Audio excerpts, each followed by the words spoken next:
এবার সৌম্যর সাহায্যেই আরিয়ার ভুল ধারণাগুলো ভেঙে দিল শুভ। হ্যাঁ বন্ধুরা, এমনটাই দেখতে পাবো গৃহপ্রবেশের পরবর্তী চমকে। তো চলো আর দেরি না করে পরবর্তী চমক নিয়ে আজকে আলোচনা করছি তোমাদের মাঝে। আরিয়ার থেকে যখনই সৌম্য গিফটটা নিয়ে নেয়, ঠিক তখনই আরিয়া ভাবতে থাকে যে এবার শেষ মুহূর্তে এসে তোমাকে আমার সাথে বন্ধুত্ব করতেই হবে, কারণ এই আরিয়া যেহেতু চাইছে তোমার সাথে বন্ধুত্ব করতে, তাই তোমাকে এবার আমার সাথে বন্ধুত্ব করতেই হবে সৌম্য।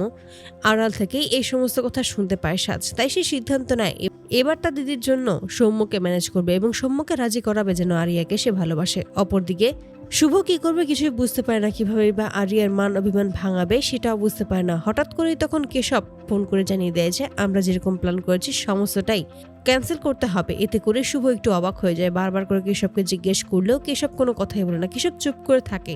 শুভ বুঝতে পারে না হঠাৎ করে কেশবের কি হয়েছে, হঠাৎ করে এই সমস্ত প্ল্যান কিভাবে বানচাল করতে পারে, কেশব কিছুই বুঝতে পারে না। অপরদিকে সমস্ত সত্যি জানতে পেরেই সাজ চলে আসে শুভর কাছে এবং শুভকে সমস্ত কিছুই খুলে বলে যে আরিয়া একজনকে পছন্দ করে, আর তাকে যদি আরিয়ার কাছে আমরা এনে দিতে পারি তাহলে একমাত্র আরিয়া আমাদের কথা শুনবে, শ্রীদিদি আমাদের কাছে আবারও ফিরে আসবে। এতে করেই শুভ তখন বলে যে কি উপায়।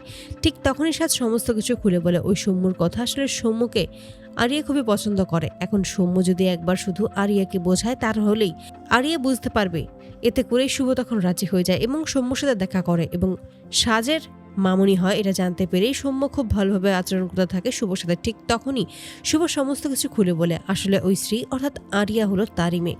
সমস্ত কিছু খুলে বলার পর শুনে খুবই কষ্ট পায় আর সৌম্য। আর ঠিক তখনই সে শুভকে প্রতিজ্ঞা করে এবার আরিয়ার সমস্ত ভুল ধারণা সে নিজেই ভাঙিয়ে দেবে। তার জন্যই আরিয়ার সাথে দেখা করে এবং আরিয়ার সাথে কথা বলবে, এমনটাই বললে আরিয়া খুবই খুশি হয়ে যায় এবং তার সাথে চলে যায়। ঠিক তখনই সৌম্য মায়ের ব্যাপারে সমস্ত কিছু বলে, মায়ের ভালোবাসা মায়ের যত্ন সমস্ত কিছু বলেই আরিয়ার মনে থাকা যত ঘৃণা যত জমা রয়েছে সমস্ত কিছু বের করে দেয় এবং সমস্ত ভুল ধারণাগুলো ভেঙে দেয় সৌম্য। জানিয়ে দেয় যে শুভ কোনোদিনও তার খারাপ চায়নি, শুভ তাকে কতটা ভালোবেসেছে, কতটা পাগলের মতো খুঁজে বেরিয়েছে, সমস্ত কিছুই আরিয়াকে জানিয়ে দিতেই আরিয়া তখন নিজের ভুলগুলো বুঝতে পারে যে আসলে শুভ তাকে ঠিক কথাই বলেছিল।